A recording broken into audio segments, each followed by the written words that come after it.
You're watching East Asia Tonight right here on CNA. Japan's tourist arrivals soared to a record-breaking high in March, with more than 3 million visitors exploring the country. Japan Airlines, however, says its international outbound demand is still relatively weak, with demand at about half of pre-pandemic levels, no thanks to a weak yen and inflation. Well, the market between Japan and mainland China is still depressed, and frequencies to China that JAL operates stand at 50% compared to the level before the pandemic.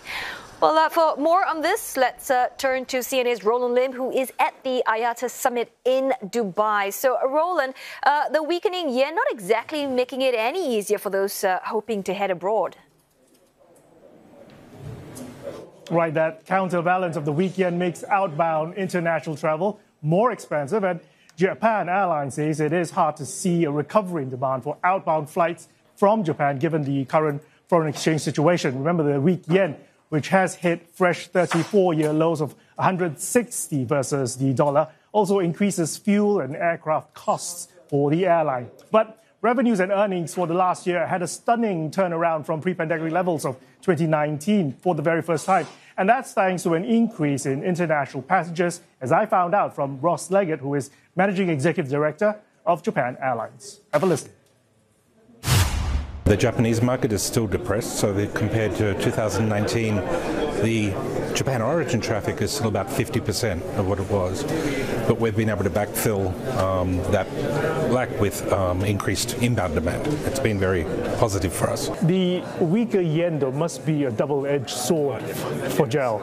Are you concerned about the yen's excessive weakness? Continually, yes. So we, as a home market, we'd love to see more Japanese people traveling and to welcome people from overseas as well. But of course, our costs are also aircraft costs, fuel costs are in US dollars. So the depressed yen increases our cost considerably. Presumably, jet fuel is the biggest cost component. How are you hedging against that? Okay, so at the moment it's fortunately quite low. It has come down, but we do hedge about 50% of our fuel. It has so far been beneficial for us. Expectations for the peak summer season, what's it looking like? Which geographical segments are showing the most promise? Okay, so for inbound continues to be North America to Japan and all of Asia. It's very popular at the moment for welcoming from all through Southeast Asia.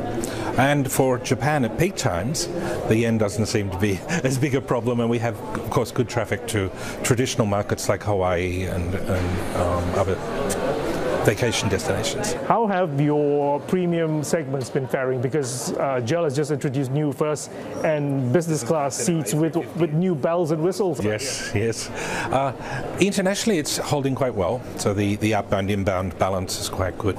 We do have some concerns, I think, for domestic business travel, that there seems to be about a leveling off of 80% versus 2019. And I think that's mainly due to remote working, online meetings that are replacing face-to-face meetings, that the 80% level's been there for probably the last 2 years, and it doesn't seem to be changing a lot.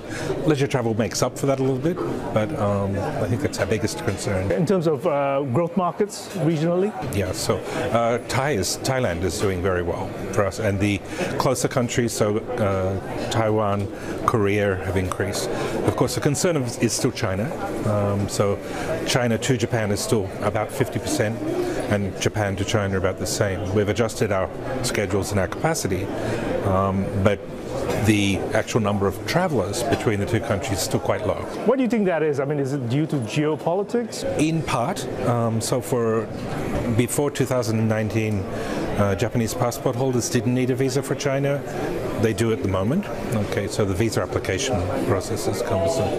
For Chinese people coming to Japan, probably more economic reasons than anything else, with the slowdown of the economy in China.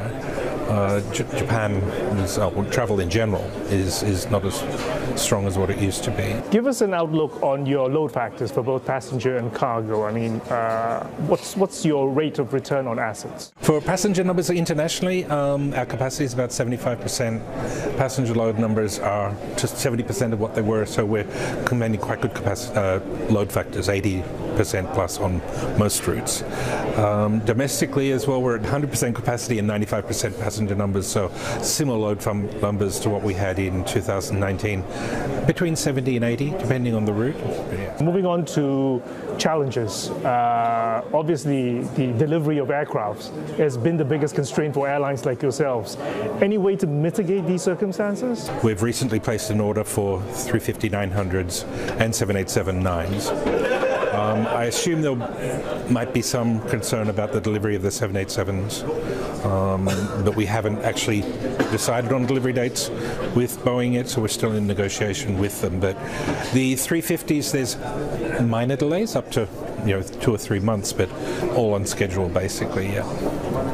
Now, apart from front-facing efforts, how else has Japan Airlines adopted artificial intelligence in terms of getting better efficiencies for your operations? We have started looking at or adopting AI in part of our maintenance procedures.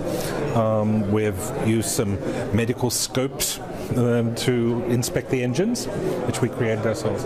Also for predictive maintenance is something we use continually. But it's on our plans to increase more and more of AI, what we can do. Yeah. What about efforts to decarbonize the adoption of sustainable aviation fuel in order to meet net zero carbon emission targets by 2050? Huge issue for the industry. We have contracts in place with a number of suppliers. We think we can get to our targets still, but it will then be our targets is 1% by here, 10% by 2030. We're on track, but we still have a long way to go, and it's supply more than anything else. And I guess there's concerns about cost as well. SAF is higher than the fossil fuels, so jet fuel. But I guess with production increasing, once you have the volume there, the price will come down as well. And just announced here at IATA, Japan Airlines has just signed a code-share deal with Indian budget carrier Indigo. That's the ability to sell tickets on each other's flights. And this will help the Japanese carrier expand its networks to 18 destinations on Indigo's network, including Delhi and Bengaluru.